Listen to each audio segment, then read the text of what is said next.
Thank you, Mr. Speaker. This underlying bill is extremely difficult.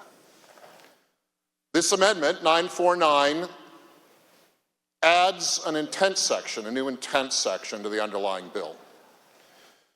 And while intent sections are normally not considered a heavy lift in legislation, for this one it is, Mr. Speaker. It's an important clarification of what this difficult bill is trying to do. Mr. Speaker, all of us here share a concern for people who are victimized by institutions.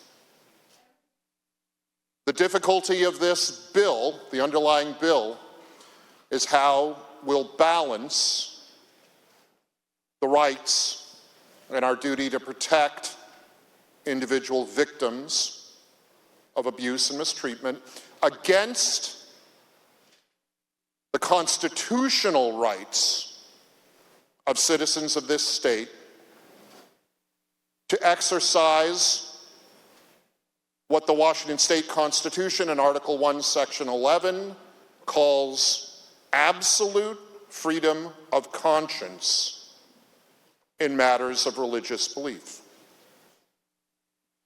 The intent section that this amendment would add to the underlying bill makes it clear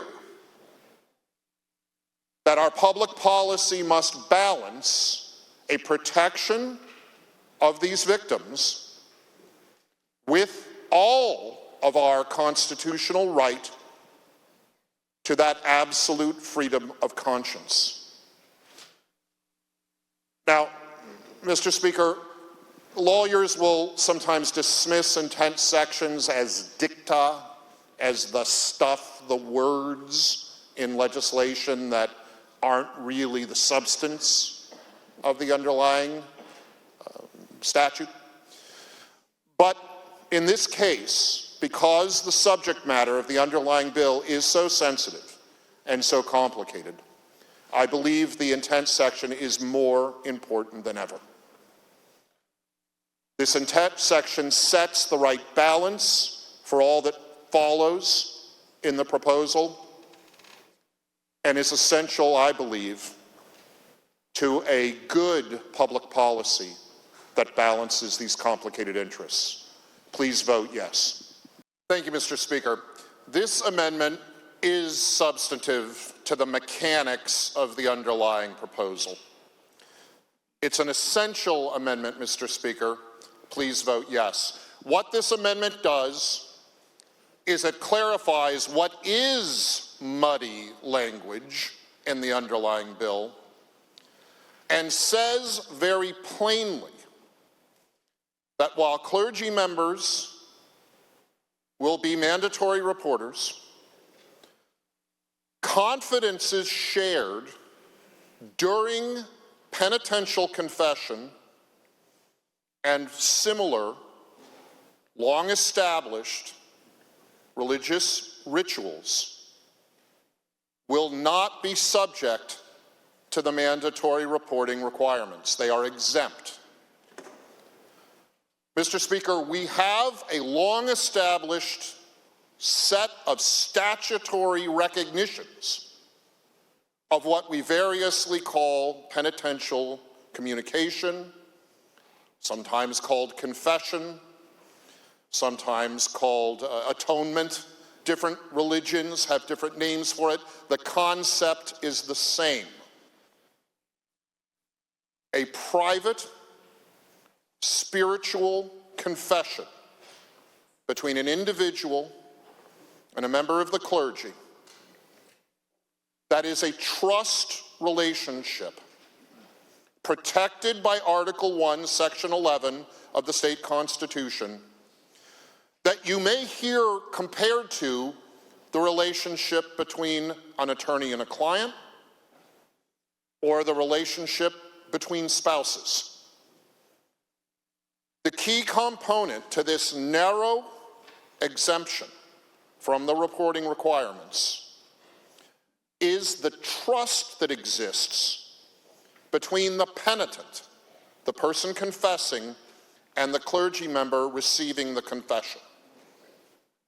This is a trust relationship very much analogous to the trust relationship between an attorney and client and between spouses. Mr. Speaker, there is a public good in recognizing that trust relationship narrowly defined. And the public good is that sins may be identified and crimes may be noted, and that light will ultimately be shined in dark corners if that trust exists. Vote yes on the amendment, Mr. Speaker, and protect that sacred trust. This is an important amendment, Mr. Speaker. This is a well-worked amendment.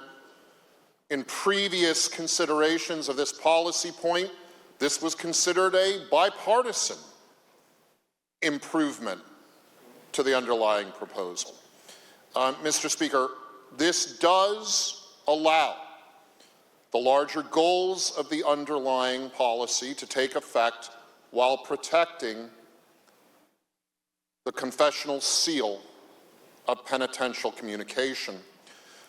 These are important terms, Mr. Speaker, because when it comes to the constitutional right in Article 1, Section 11, to absolute freedom of conscience, stepping up to do something doesn't meet the mark. Mr. Speaker, as you well know, our state constitution's description of that absolute freedom of conscience is unique among state documents, state constitutions. It is the broadest and deepest protection of the practice of religion, in my opinion, in American law. And to assume that for any well-intended purpose, in statutory law, we can undermine a constitutional precept. Well, Mr. Speaker, it violates our very notions of what lawful order is. This amendment squares the circle, Mr. Speaker. This amendment makes the large goals of the underlying proposal work and respects the confessional seal. It is so important to accept this amendment, Mr. Speaker.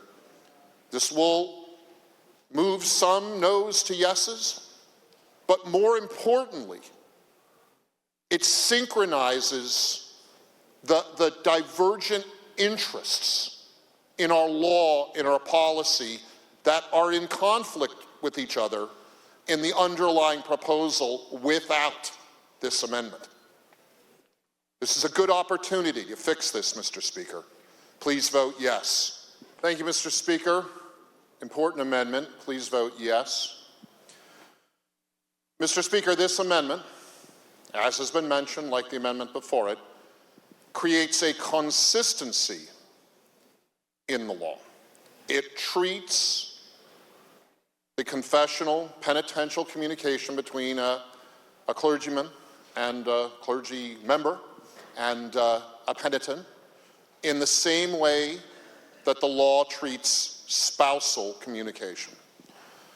And yes, it is structurally similar to the previous amendment, which treated the clergy penitent communication like attorney-client privilege. Why is it important, Mr. Speaker, that we do this? Why is it important that we make this consistency in the law where the underlying bill would make inconsistency?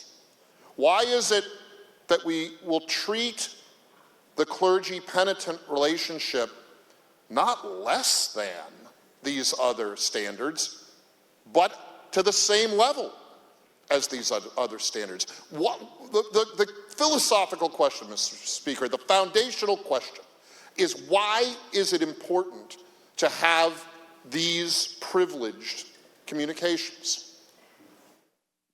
There is an external good to this, Mr. Speaker, at the cost of smaller, other, many interests, the public good in recognizing the foundational trust in these specifically identified types of communication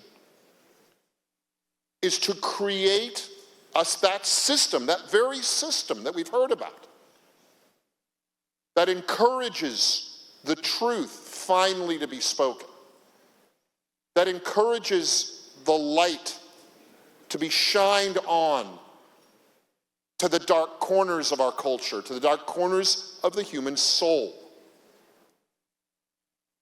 We make a decision as a lawful society to allow these privileges, these privileged communications. And if we begin to undermine them, if we begin to undermine the sacred trust that goes in to spousal trust, to attorney-client trust, and yes, to clergy-penitent trust, we are unraveling the very system that delivers justice. Please vote yes on this amendment.